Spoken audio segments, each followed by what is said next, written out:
So let's start out this video with a question. Is direct mail still useful? No one will argue that today's marketing channels have all shifted to a digital format. But I believe direct mail can make a significant impact on your customers, and best of all, a positive impact on your bottom line. So let's start with the advantages of direct mail. Direct mail can provide your customers with a unique, personalized experience that helps your business stand out from all of the crowd. One of the main reasons why direct mail performs so well is that it is tangible. Customers receive a personalized, physical item in the mail, and they got to do something with it. And when you craft a compelling, meaningful message or a promotional offer, this helps make that customer more likely to keep it, read it, and respond to it. Now, because direct mail is tangible, it proves to be memorable. One of the main goals of advertising is to make sure you are remembered. What's the point of an ad if nobody remembers your name? It is easy to just scroll past all of the digital and social media ads out there and forget entirely what you saw. But if an oversized postcard or a highly personalized letter shows up in your mailbox, consumers see it and they have the immediate opportunity to engage with it. And since it is tangible, it is really easy for them to remember your name, find your website, find your phone number, your address, and they can connect with you. Now, the next advantage, direct mail can be very creative. We live in a very visually oriented society, and people are drawn to visually appealing images. And direct mail can let you get really creative with your offer. And my favorite advantage?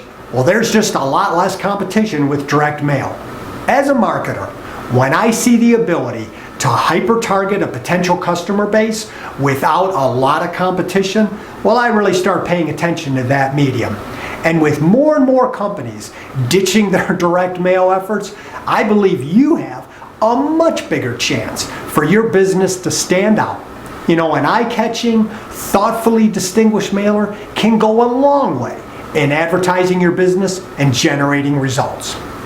Now, if you've never done it before, launching a direct mail campaign is pretty similar to a digital process. The only difference is how that ad actually gets distributed. The following steps will help you create and track your direct mail campaign. And number one on the list, you got to define those campaign goals. What is it that you want to achieve with your direct mail campaign? Do you want leads? Do you want increased store traffic? Do you just want more visits to the website? Announce a new product or service? You must have a clear goal at the beginning of your campaign. Number two, you got to know your audience. Now, for any campaign to be successful, you are going to need to entice your audience to engage and take action. You got to consider the needs of who your target audience is and how you might fill those needs. By filling a need or by solving a problem, you will be well on your way to a successful campaign. It's time to create that mailing list. Now, there's basically two types of list you can use. You got an in-house list. These are your customers or people who you've already engaged with. And then the other is you go out and you purchase or rent a list. Generally speaking, I have seen the best success with using an in-house list. These are people who have already engaged with you and they're familiar with who you are and what you have to offer. Step number 4, decide on your call to action for your campaign. Your call to action is crucial. It is why determining your overall campaign goal is so essential. You need to tell that consumer what it is you want them to do next. A good call to action is attention-grabbing and memorable. Take the time needed to create a compelling call to action.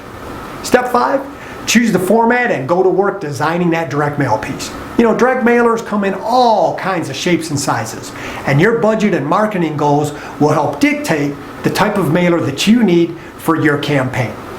And when choosing your direct mail, make sure your goal and call to action is the main focus. Don't bury the call to action in the graphics or the text. Make your message and your desired action easy.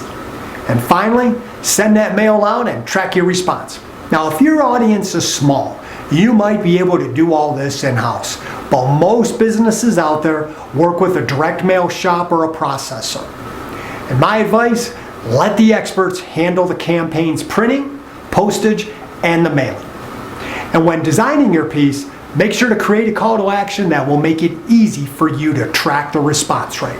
This can be as simple as something like present this postcard for your offer, put a special telephone number on it, or a unique landing page on your website. If you don't track it, you will never know if it worked. Now, like any marketing campaign, your offer needs to fill a need that the consumer actually has.